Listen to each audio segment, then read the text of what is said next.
Quick housekeeping. Anybody that would like, you can send me an email. It's in your packet, or you can send Ira to Chief Storyteller, or give me your business card. I'd be happy to give you the PDF of the presentation and also a handbook that has a lot more examples of the things that we're going to talk about today. So, and then Gloria will come up and compliment and extend the type of things, and then we'll hang out afterward and answer your questions as well. I want to share with you a little clip from one of my all-time favorite movies. It's a Wonderful Life, always plays during the Christmas season. And while it has a religious undertone, I truly believe it has no religious undertone. It is a metaphor for our lives. If you haven't seen it, put it on your homework. It is fabulous. And it all talks about George and his experience about him and his life. I want to show you the first clip of him sledding down with his friends and his brother falling into the ice. And you'll hear Clarence talking, the guardian angel, who's going to become his guardian angel. Let me know if it's too loud. You guys remember that? Okay. If not, there's four major, I think, inflection points. There are plenty more. The movie's fabulous. You won't regret it. So he saves his brother's life. As he's walking to the pharmacy, if you were where that clip ended, unfortunately, the pharmacist who he works for, his son died, and he got a telegram. Wasn't paying attention. See the poison? He actually put poison into one of the patient's medical order. George stopped that and gave the person a new order. Saved the community by providing affordable loans. And then Harry, the young man who got saved when he was a little kid, ended up being a war hero. And the whole story is about George not thinking that his life is full of anything meaningful. And I want to share with you that your whole lives are full of awesome stories and experiences that maybe you don't think about.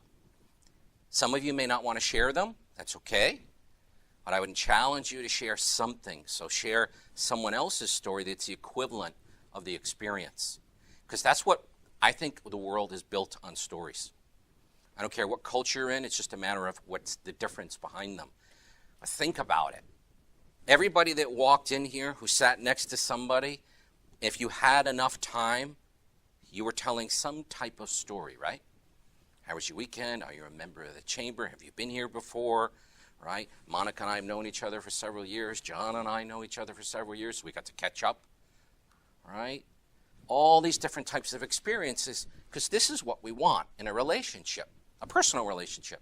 And I would tell you that, for that matter, it's also a business relationship. There isn't one single person in this room that's doing something so unique that I can't find a replacement, a complement, or do nothing. Right? There's nothing unique. I can't imagine there's anything unique anywhere in this world. There's things that have unique qualities. You can always find something separate, complement, or do nothing. So how do we do business with people that we want to do business with? We've got to find reasons to connect. And it's about stories. Because what happens with stories is, read this first person, the bottom one first. It's your internal experience. Everybody here has some type of travel experience, right? A good restaurant, an awful restaurant. Maybe flying on the plane, not flying on the plane. But we love hearing those types of stories. It's the wrapper that you put around the story, the common theme, that makes it different, makes it interesting. And that's what I'm going to challenge you with today, is how do you make a everyday experience into something that's unique that can get people to pay attention. Because there's this phrase, this credo that's been around way longer than me. The question is, how do you define know, like, and trust? I think it's inside. How do you know I know someone? How do you know you like someone? And certainly trust, that's a monster word, right? If you're my dad, he trusts no one. He used to say when we were growing up, let's imagine Barbara was my mom. He'd say, it's you and my sister, you and us four, that's it. My wife reminds me, it's more than that. So, right?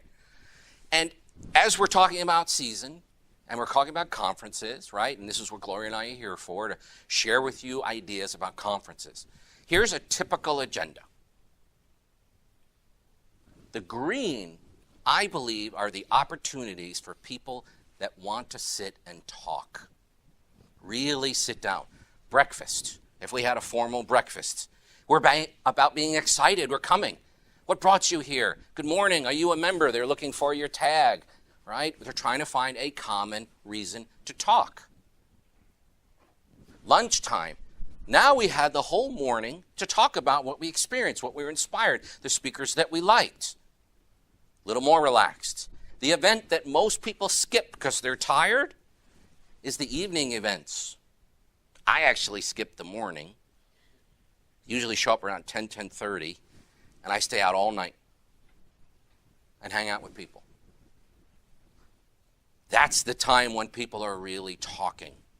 Really, and some people have a social lubricant that helps. But that's the time that people are bonding over those real experiences. So what do you say during every single one of these opportunities? Do you have in your back pocket stories that you're going to share? Things that you're going to say on purpose? Raise your hand, and I'm not asking anybody. Raise your hand. Who's willing to stand up and be proud and give your elevator speech right now? Got one. You hesitated. You don't count. The three of you, pretty quick. Nobody raised their hand right away. Because public speaking is tough. People judge you. And you got to get over that.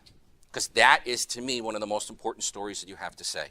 Because that's the most common thing is, hi, oh, what's your name? Okay, what do you do? They jump right in because they are not thinking about building a relationship through extemporaneous or contemporaneous kind of concepts. What brought you here? And instead they jump for, what do you do? Most people feel uncomfortable. So we're going to get to the elevator speech. It's one of the big areas. But for storytelling, the more interesting part of stories, and I think probably one of the reasons you guys came, is how to convert personal experiences into something that's interesting that you can share at every one of these three big events. So speaking of that, what I want you to do is get into groups of 2 or 3. 3 maximum. Okay? Say it with me. 3 maximum.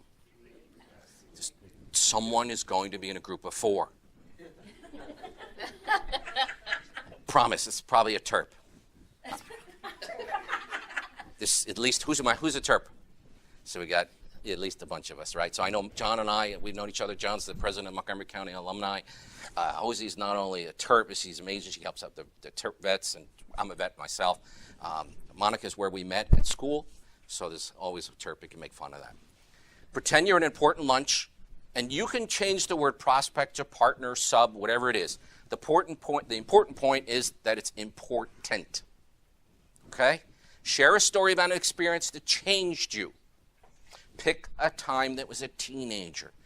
Generally speaking, you can be an idiot when you're a teenager and nobody cares. If you're in your 30s, 40s, 50s, or so forth, and you say, oh, I just did something stupid, people are going to go, I don't want to work for an idiot. Whereas if you did something when you were a teenager and you learned from it, people are like, oh, now you're a better person. Thank you for sharing, and I got an insight into who you are. So generally speaking, here's one of the best practices. Only tell stories if you're not comfortable about when you were a teenager. If you're not comfortable telling stories about yourself and it's too intimate, share a story about a sibling or a family member. Okay? And the lesson that you learned from that experience. I'm going to give you about a minute. Okay? It doesn't have to be perfect. It doesn't have to be complete. I just want to get you and give you an idea of what a minute is like. For some of you, it's going to be an eternity. Others, you're going to be going, oh, I wish I could hear the rest. Perfect. That's what storytelling is all about. It's all about tell me more. At the end of a minute, I'm going to say switch to group 2, or person 2. And then if you're in a group of 3, you're going to get a chance to go. And then if you're in a group of 2, feel free to get a chance to know each other. When you are the listener, please be in the listen-only mode. No matter how interesting or something that you want to know, just be a good listener. I want the storyteller to experience how long a minute is. Okay? Questions? Got it? Go.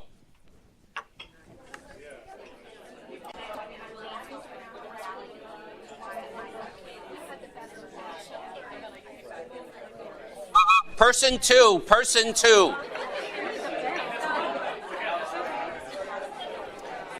Person 3, person 3.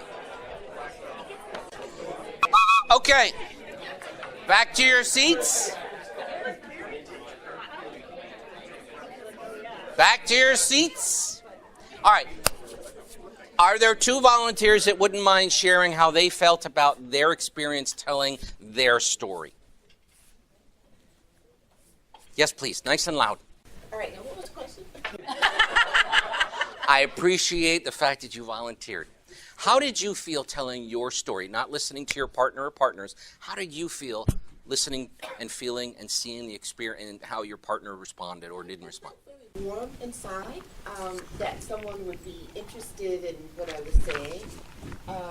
So I felt very open, and I had to reflect, of course, into my teenage years. But is this something new that you typically or don't typically share? About my teenage years. The story that you shared? Yeah. Something you don't? I don't. Okay. But it was interesting to reflect back on it. Okay. Yep. Okay. And may I ask did you have a message? My message, I would say... No, did you share the message? Sorry, let me ask. Did you share the message with your partner? I think so, yeah. Think so? All right. May I ask, we're going to play Caesar. Thumbs up or thumbs down? You get it or you don't? What was her message from that story? I think her message, if it's okay to say, was about deep bonds that were formed early on and how valuable they are still in a person's life. Does she get to live or the lions? Okay. All right, good. Someone else. Yes, please, nice and loud. I've told this story a lot of times because it's integral to who I am, but I felt like it was hard to tell the story, not having any context of who we are together in this space. It was hard to find a starting point, and I felt like I was at second 45 before I finally was like, okay, I can know where to go with this. Whereas usually I feel like if you're in a meeting with somebody or a conference, there's a framework of why you're all sitting there to where you can start that story. So I felt like I had a tough time getting to where I was going with it because it's a story that I tell often, so I know where I'm going with it. But here, first name? Jessica. Who else has that type of feeling? Had this feeling this morning? They needed a starting point. Okay, needed some context. So now, if you don't mind, you know the chamber, you came for a purpose. What more context would you need? Maybe a more specific item that brought us to the table, aside from just the chamber, because my story had nothing to do with business or chamber, right? It was a personal story. Okay. So there's no business side to my story. So I feel like if I'm at a conference or a meeting, there is a specific topic that we're sitting around the table for that we're there. So maybe an hour from now, and you're sitting next to is your gentleman, is your partner? Yes. You would have some idea of what it was in the context. We were at breakfast. Sure. We were having breakfast, and then the Gotcha. lunch, like you were saying, Yeah. there's more context to where I could start the story. Do I start at the beginning, or do I start in the middle? Because they already get the background, because I know where they're coming from. Okay. So let's talk a little bit about that. Thank you. How long should a story be? A personal story, not an elevator speech. Personal story like you just told. Bueller? 3 to 5? 1 to 2? As long as they'll listen. Long as they'll listen? Sometimes you have them at hello. I don't know. So in general, a business story should be below 3 minutes. That's about your attention span. 1 minute, you can grab someone's attention. You can't put a lot of detail. 2 minutes, you can do that. 3 minutes really gives you enough. Going back to what Gloria said, as long as they'll listen, that's what comes later. At a conference or a networking event, you have one function. That's it. It's to get the person to ask for your business card so that you can either have a phone call or a meeting. It's not to tell your whole entire life. A standard person who grew up in the U.S., whose language generally is English as a first language, speaks approximately 150 to 175 words per minute. If you do the math, it's about 450 to 500 words. Okay, that's about 3 minutes. If you do the same math, an elevator speech should be about 75 or 80 words. That's 30 seconds. And then there are other things like body language that will be indicators if someone's not interested. Going back to Jessica's point, to me, you got to know how to start no matter where you are. If you're going to pull that out of your back pocket and we'll talk about it, you've got to know where you're going to start. And in improv, we always said start in the middle. That's where the action is. So you can have a little bit of business or a little bit of background, maybe 15, 30 seconds tops, but then you're jumping right into the middle. That's the number one complaint of stories, is they're boring. It's not that they're boring, it's that they don't have a specific, clear business message. And that's what we're going to talk about. Okay? So a barbecue story is what you just shared. It's nice, it's fun, it's interesting. Some of you may have really wanted to know more. You'll have to do that at the break or afterward, or grab someone's card. Hey, I want to know more about your story. Barbecue stories are the foundation of every other type of story because they're your life stories. I believe that they are the persuasive, unconscious business language. And if you do the math, you start paying attention starting today. I did this a couple of years ago. I stopped after I realized it's very consistent. If you're in a small group, 3 or 4 people, people are generally telling stories, 1 to 3 each person, and approximately 1 to 2 to 3 minutes max each time. And stories are there to create connection. Oh, that reminds me of, or let me share an experience with this, right? What do they call that in the government? Past performance. They want to know that you have a history. That's the other form that we're going to cover, is success stories. So barbecue stories are the foundation of great business stories. And what separates a business story from a barbecue story is 2 things. It has a clear business message. So going back to, what is your first name, please? Tammy? Tommy, thank you. Tommy, from now on, when you tell that story, you have to make sure that somewhere close to the beginning, it doesn't have to be first words, is the importance of bonding, creating relationships that are sustainable. Why? Why does that make the person who you are today? Why should I care? That's going to help me understand that you are a person. That's what all these stories are. And then business stories have much more of a business side. And I know this is busy. This is why it's in the PowerPoint, and I'm happy to share it with you. Every single touch point that you have, whether somebody actually connects with you verbally or finds you as a digital online, it's part of your story. Organizationally is on your left, personal is on the right, and this is just a fraction. Every single what about a referral, right? Who here writes their own referrals? Ask John. He asks me for a referral. I say, write it for me, and then I'll edit it. And he goes, no, you do it. You're the writer. Right? But I want to know what I'm writing for. Because you can't just have a generic. It's like tailoring a resume.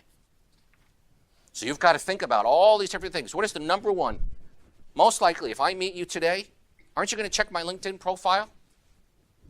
Is your LinkedIn profile where it should be? LinkedIn recommends 10 recommendations. Do you have 10 recommendations? And I bet you if you have 10, you didn't message them. Other people wrote them on your behalf. I'm sure they're nice, but if 10 of them say, Barbara is a wonderful, nice person to work with, who cares? 1 or 2. The other 8 should be messaged. Keywords. What do you want to stand for? Oh, I want to be a person that's known to be about people. Okay, there's that one. Because if these people love you, they're going to write that on LinkedIn. Are you asking for that? That's other things to think about for your system of credibility. And what a lot of people don't realize is stories are corporate assets. That's one of my biggest thoughts that I want to leave you with. Elevator speech, personal stories. If you're going to, Jessica, right, that's your name. You said you always tell that story, right? That's in your back pocket, ready to go. And I'm assuming it's applicable to many different circumstances. That's why you tell it a lot. I make it. What's right? I make it. You can. That's the beauty of it. Almost every story, you probably get 3 or 5 different messages. Just depends on what you want to say. There isn't one single experience that you have in your life that I can't turn into a relevant business story. Not one. Everybody can do that. All of these opportunities, right? Who has onboarding? Who does onboarding?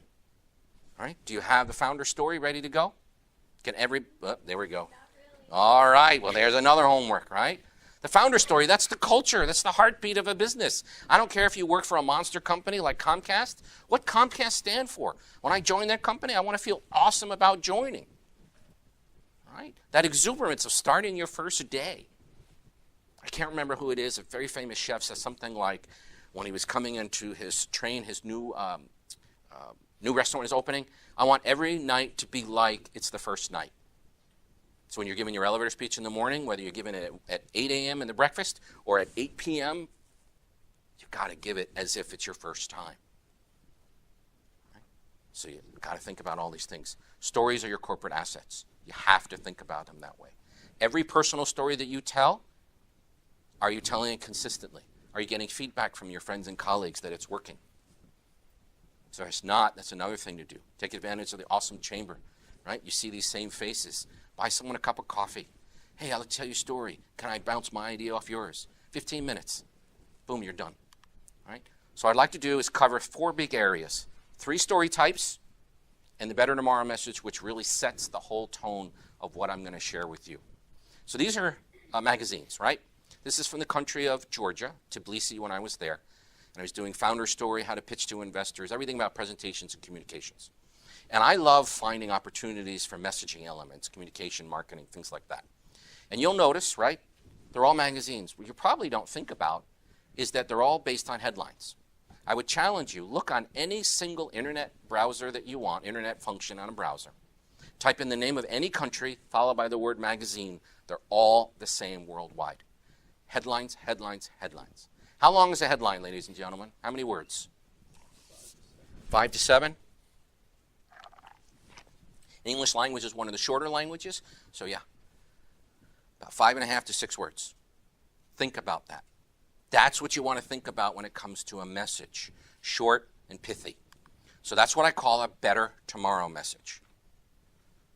If you're just telling a story at a barbecue, that's a lessons learned. If you're telling a business story, you've got to be making your prospect, your partner, the person that you're meeting with, life better somehow, otherwise they're not going to pay attention. So I call it a Better Tomorrow message. Okay, there will be a bit more examples of the stories in the handout that I'll give you. I want to share with you one. So this one, solicit feedback and appreciate others. Those 2 stories will actually be in your handbook. This is a video that I'll show you. I'm not going to do this one. And then this one I'm going to share with you right now. So I teach, as Suzanne said, at the Maryland, the business school, and it's all about public speaking, and their final is a TED Talk.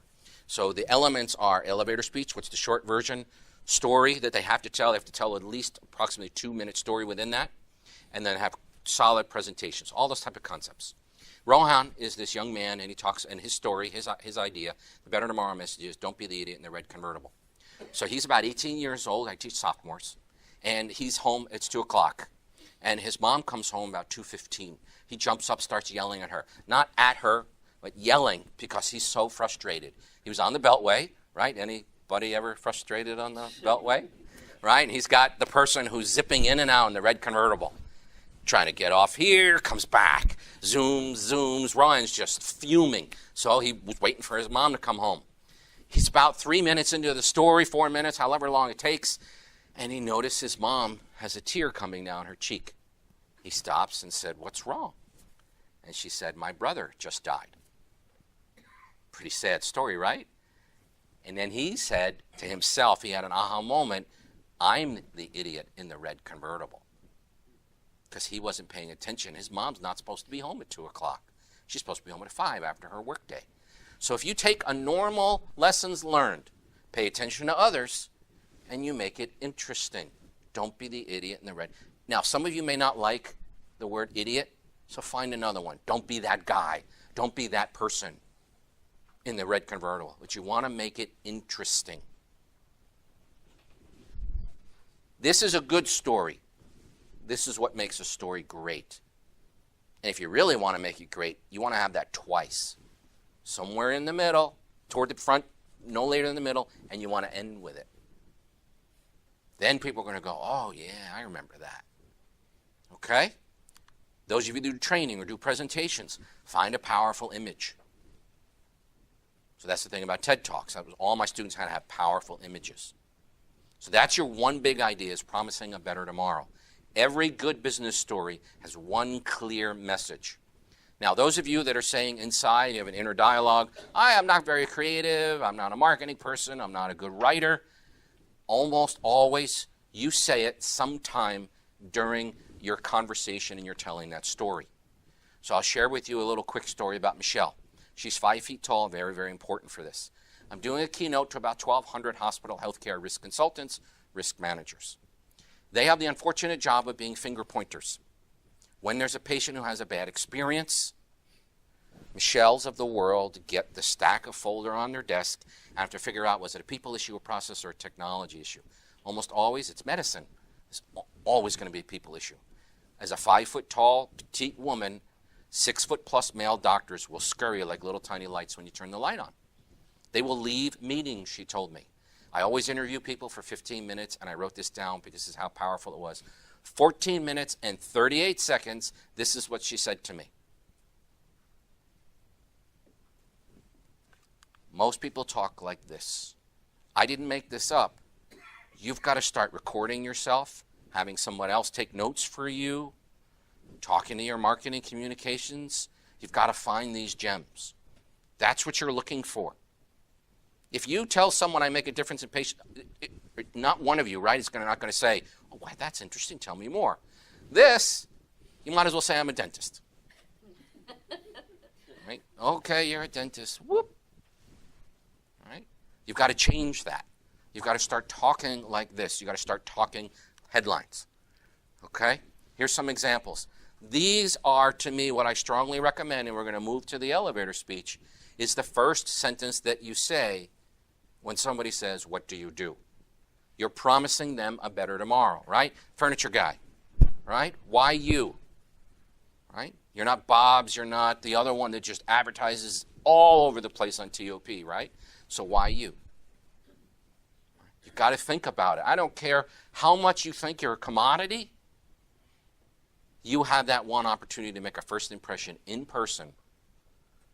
Nothing beats a first-person impression live, face-to-face, eyeball to eyeball. I don't care how great the advertising is.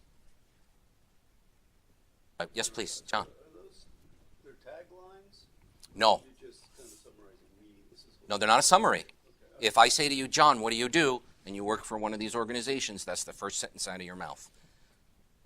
It should tie in to your tagline. It may or may not. It should. If you were my client, it absolutely would. It may even have the same words. Similarly, a short 2-3 words.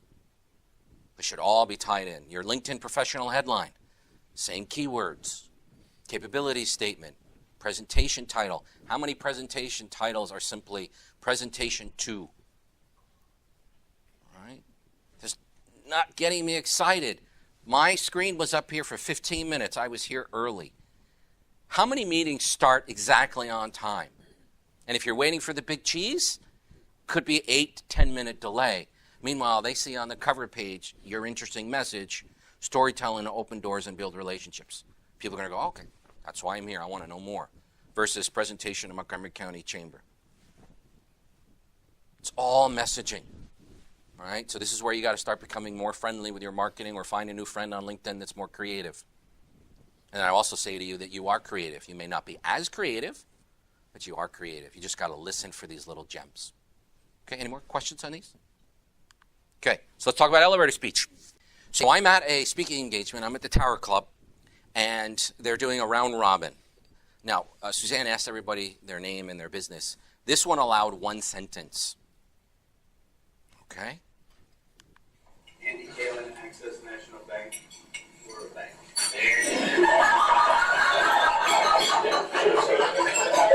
So did you all hear that? Yeah. We're a bank. Fabulous laughter. How many people are going to go up to him and go, I need your business card because I don't know what a bank is? Right? I used to live in Bethesda. Thanks you for the genuine laughter here, Posey. I used to live in Bethesda. I mean, there were 8,000 banks within a block. Right? Now, I was friends, I can't remember what bank he was with, and he moved away, Yoon moved away to Florida. And he used to say, what's the difference between another bank and me? Another bank? It was me. And I went, yeah, okay, I'm going to pay attention now. So that's the same kind of thing. Don't think of yourselves as a commodity. Think of yourselves as special. How do you figure that out? All right? That makes sense? So what I want you to do now is I'm going to give you some verbs. I want you to think 3, at least 3 sentences. I don't care if you're a one-person shop. It starts with we. If you're looking for a job, that's an I. If you're a business, it's a we. Okay? And there's a worksheet in your packet. Page 4. page 4. Okay? So here's some verbs, and write down some we say. Don't worry if they're more than 10 words. Don't worry. The point is, write them down. All right, any volunteers? Who are my more technically minded? Any volunteers to do their quick Better Tomorrow message? Okay, moving on. Oh, come on. John? So we help accelerate growth with digital marketing strategies. So I would leave it as we accelerate growth, period. And then the next sentence would be how. So just stop there and then go, oh, I do want to know more how you accelerate growth. Okay, short is better. Yes, please. We are experts in performance, analytics, and advisement. What does experts get me? Why you? Tell me how. What is it that you're making? If I'm going to hire you and I need a data analytics, data scientist, I need to crunch some serious numbers, I need someone who knows how to program SaaS, right? Why you? That's what you need. What you just said is sentence number 2 or 3. It's not that it's bad, it's just not going to grab me. How do you do it? We do it through data analytics and whatever else you just said. One more? Yes, please. We bridge the gap between our partners and our customers. What gap?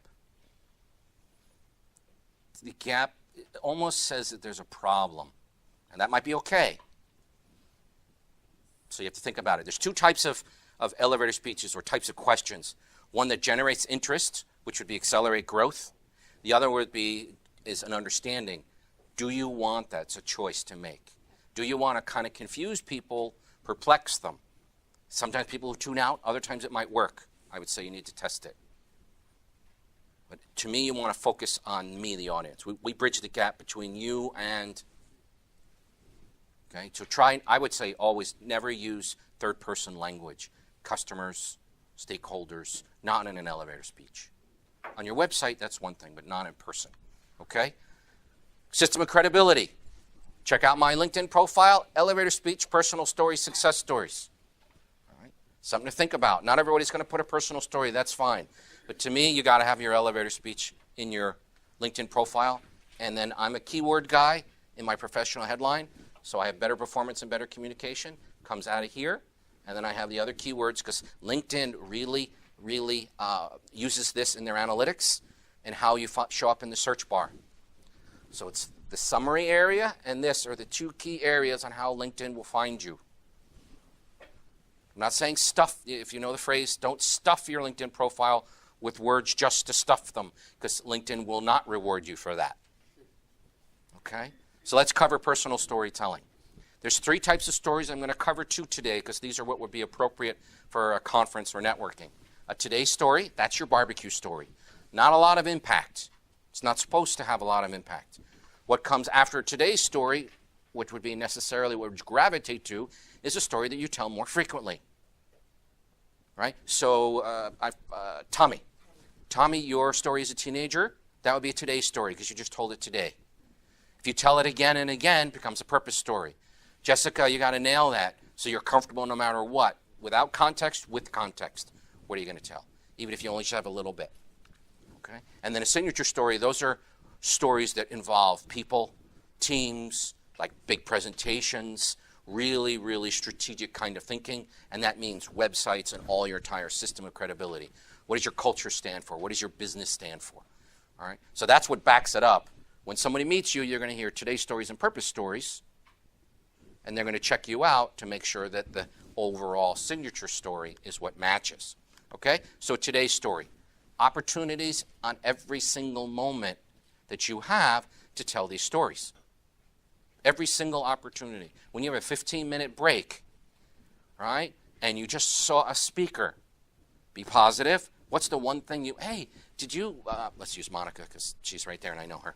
Hey, Monica, what did you think about so-and-so's topic? I really enjoyed that. He said that. What did you think? So that's small talk. Offer something, be vulnerable, and then ask the question. Rather than say, what did you think about the speaker? Because then I'm going, oh, I don't know. I didn't really like him or her. Versus, oh, you can always find something positive to say. Then you're ready to go with your today's story. Something contemporaneous, right? Okay, so let me share with you one. This is one of my favorites. It's not mine. Jean Robertson is a motivational speaker, focuses on humor. She's really funny. You can check her out on the YouTube. And so she talks about, she likes to, when she travels a lot. She asked the flight attendant for an interesting experience. The flight attendant says, I got one for you. And she talks about this lady that boards, this passenger that boards, and she sits down and she goes, ding. The flight attendant comes over and says, yes, ma'am, how can I help you? Yes, it's kind of cold in here. Could you have the pilot heat up the airplane? Sure, I'll see what I can do. A couple minutes later, ding. Yes, can you get my bag down? I need to get something out. And she says, sure, I'll be happy to. A couple minutes later, ding. Yes, my bag's done. Happy to help you. Right? This is like 5 minutes and they haven't even left the ground yet. And she's in the first class. Okay. So lunchtime comes. She serves lunch. She's not even back to the galley to get the next sandwich or the next lunch for someone. And she hears ding. Doesn't even have to know. She knows who it is. She turns around. Yes, ma'am, how can I help you? It's a baked potato on her plate. It's wrapped in tin foil. And she said, this is a bad potato. She said, it's a bad potato? Yes. So the flight attendant picks up the potato and goes, bad potato, bad potato, bad potato. The woman never pressed the ding button again. Now, that was a today story that now became a purpose story for Jean. We have these little moments. So some quick ideas to think about. Your life is filled with these. So I was in Florida doing some presentations on storytelling. The waiter, I'm at a fancy restaurant. Okay, I was being treated because I was the speaker, and the person that took me out to dinner was one of the hosts for the day the next day. It was like a $75 per person dinner. Hayden, the waiter, because I asked him his name, came over twice and interrupted us. Now, it's one thing to come over and take our order. It's another thing when you're sitting with your lunch partner or your dinner partner and you're talking and you're obviously having a serious conversation, and the waiter comes over and goes, I want to tell you about the dinner. Twice. Once for the dinner and once for the dessert. So me and the other guy happen to be both in marketing. We're commenting about that, right? So the lesson learned, maybe processes should not affect customer service. Or how can we make them less onerous on the customer because we still need to get them done, right? The bad potato story is service with a smile no matter what. How to diffuse a situation with humor. You can have 5 to 7 different messages. Anybody been to the Ford Museum in Michigan? John's actually the one that recommended it to me because he used to live up there. Unbelievable. So I was there for 2 days speaking, and I had the afternoon of the first day free. They have one of 3 copies of the original 13th Amendment signed before President Lincoln was assassinated. They have the chair where he was sitting, the Rosa Parks original bus. So I was sitting on the Rosa Parks bus, not in the seat. I just couldn't sit there. But I have pictures of the seat. Other people wanted to sit there, each to his own. And I got to make friends with the docent because there was almost no one in the museum. And he walked me over here. If you press, I know you can't see it, but just approximately where my finger is, there's a button. It doesn't say press. It's just a button. That's where the original is, and it slides down. And I said to the young man, I don't remember his name, how come you, he goes, we don't do a good job of bragging or telling our story, and I just smiled. I said, you got to have a sign or something. He goes, yeah, we know. Right? So the message there is brag strategically. So what kind of experiences do you have in your life that you can have that morning, that last couple of days? You know what? You can even sort of make, even though it was 6 months or a year ago, you can sound like a today's story. You know, just a little while ago. Some of you in the South, it could be 10 years ago. Polite humor? Thank you. Bless his soul. Right? Okay, think about that. Purpose stories. So I'm going to share with you a video. It's fabulous, Jeff Hoffman. And I want you to listen for the business message and the call to action. Okay? It's about him and a young woman, a young girl. Now, if you remember back to the little box, what's the common lessons learned? Think outside the box, or think creatively. It's not very memorable. We've all heard it. But if you say to your team, tomorrow I want you to think like a 5-year-old, people go, oh, wow, that's going to stick with them. So there's the clever lessons learned, what I call a Better Tomorrow message. Okay? Read Ken's story, and in the handbook that I will give you as a handout, it has a bunch more stories, as I mentioned. Just want you to spend a minute, read Ken's story, look for the Better Tomorrow message, which is put people first, and tell me what you think the call to action is. So I'm going to give everybody about a minute to read it and tell me what you think the call to action is. So on my website, I've got all 12. Click on them, and I'll show you the format they're in. It's all about a system of credibility. I've traveled all across the world. Businesses in the United States, so few people have written forms of their success stories. You can call them use cases, case studies, whatever you want. Oftentimes they'll put a picture and they'll say just a little bit. Give someone some detail. They want to know more. And any government contractors, you know all about past performance. So all of these are synchronized. So when you go to the website, the pictures are the same. The messages are powerful. They all relate back to the services. I like to use the framework of challenge, solution, results. There's probably about 8 or 9 different common philosophies out there. You could have scenario, you could have impact, you could have problem. It doesn't matter. The point is, figure it out and start thinking like this and chunk your success stories. Because at a conference or at a networking and you've got the groove and you're starting to make a love connection, people want to go, who have you worked for? That's the common. So tell me a little bit about who some of your customers are. What they really want to know is, tell me what you've done for others and can you equate it to me? Right? So this one is Lockheed Martin. Right? I was an internal consultant. This is a presentation I did for a technology company, helped them win a $94 million. It's all about the presentation, the value proposition, getting the executive team in sync. This is a Library of Congress, right? It's all about presentation coaching, getting a technical person focused on messaging. I am 3 to 5 deep on every one of my services. Almost always people will ask you for 2. I'll give you, what's another one you have? Very rarely are people 3 deep. So bigger companies are going to have that. Who's my brand new startup? Who's the... Right, I remember that. You want to think about what you can do for the future.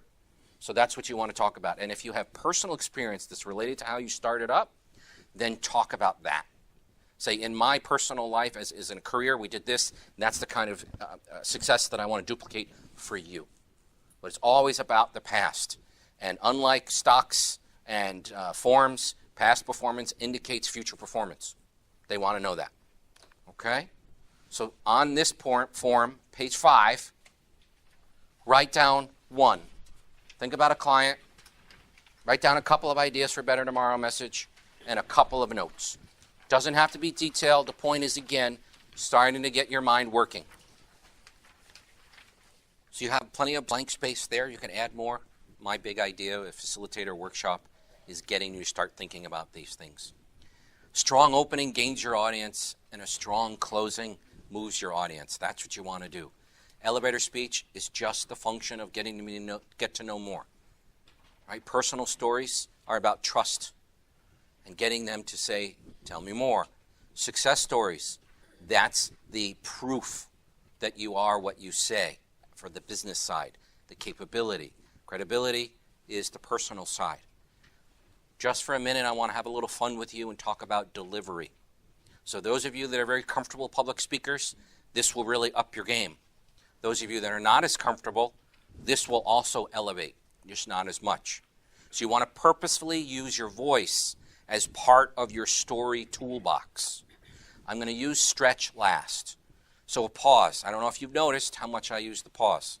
Between words as well as concepts, you want to use pause on purpose. And no one is going to say to you, first name, sir? Masood? Mansoor? Mansoor, you paused a lot. Now, maybe President Obama you might say that about. He did a lot of pausing, but you're not going to say that. You're going, oh, wow, that person's effective. Whispering. You want to make something really important? Lower your voice. You want to make something engaging and exciting? Raise your voice, pick up the pace. So let's have some fun, and I want you to do this out loud with me. How would you say, this is really important, vanilla, no emphasis? Say it out loud. This is really important. Now, add what I call stretch. This is really important. This is really important. Got it? You feel it? Okay, let's do the third one. This is really, and pause. Yeah, your heart, yeah. Oh, is it washing windows? They're washing the windows, Oh, yeah. okay. Yeah. It's not the fire alarm. This presentation is so in demand that they're climbing up the building. See, a today's story. There we go. All right, say number 3 and pause. Okay, last one. Raise your voice.